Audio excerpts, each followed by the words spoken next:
Hi there, I'm Christine Dunbar from SpeechModification.com, and this is my Smart American Accent Training. Welcome to our Word of the Day series, where I've been taking your requests for words you'd like help to pronounce in American English.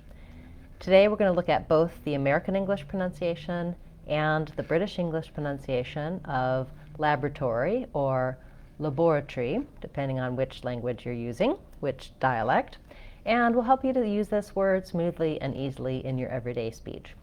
So you may already be using one or the other of these pronunciations, and if you're looking this up, you're probably confused or wondering about the difference between the two.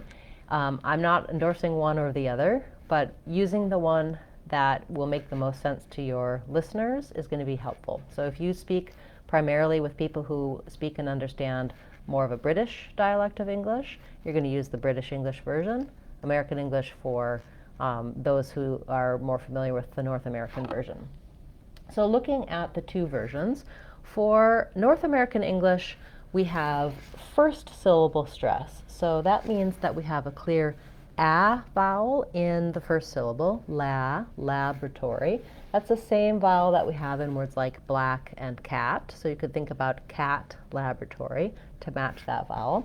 We also are going to hold that lab syllable longer, and then our ratory syllables are all going to be fast and reduced.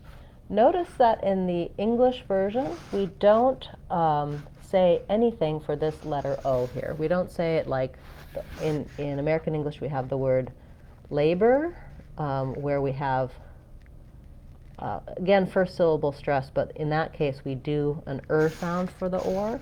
In laboratory, we don't say you can see there's nothing between the B and the R. We don't say that O at all. So that's one thing to practice, is that you might be saying it, even if you're trying to use first syllable stress, you might accidentally be saying laboratory or having something there with that, that OR. So practicing lab, labra, laboratory, and thinking about that BR, nothing in between them. This letter A in the American English pronunciation is a vowel schwa. It sounds like rather than any A-like vowel. And then we do say this OR with an OR sound, tory, laboratory. So secondary stress probably here on this tory syllable. Letter Y says the E sound. Practicing one syllable at a time, laboratory, then speeding it up, laboratory, laboratory, and getting the rhythm of long and short syllables will help you quite a bit. Then switching to the British English pronunciation, we have second syllable stress, and in this case we do say that or.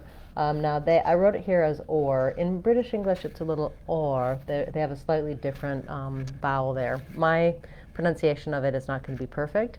Listen to a British speaker to refine the exact vowel sound there, but you can get the gist of it with the rhythm from my pronunciation. The letter A in the first syllable is going to be a schwa in the British pronunciation. So where we have lab, they have laboratory. Then what they do, similar to what we do, is that they leave off this OR sound. There's nothing between the T and the R here. So we have Tory, but they have tree. They reduce that part to one syllable. They also use an for this letter A, so that's also a schwa. So when we have second syllable stress in a word, I recommend practicing starting on that stress syllable. So for the British pronunciation, you might want to start by trying laboratory. That's going to help you get the vowels and the correct rhythm. If you start from the beginning of the word and you're used to doing it a different way, it might be hard for you to get that unstressed schwa short enough, and you might be trying to say something with this A sound. Instead, laboratory is going to help you get that British rhythm. So one final time, American, laboratory, British, laboratory. Once you can say the word by itself, do try practicing it in some short phrases, especially if you're noticing that you need to switch your rhythm or your vowel sounds, because it won't always necessarily generalized to your everyday speech if you just practice the word by itself. So use it in the way you would use it in real life. Try to make sure you hold on to the rhythm and the vowel sounds as you're doing that.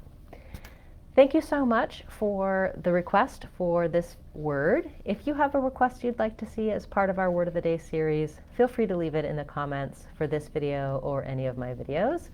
I'll be back again tomorrow with another Word of the Day class, as well as on Friday. We'll have our live question and answer class where you can come, attend, put your questions in the chat, and we talk about pronunciation of words, sounds, accent patterns, anything to help you improve your overall communication in English.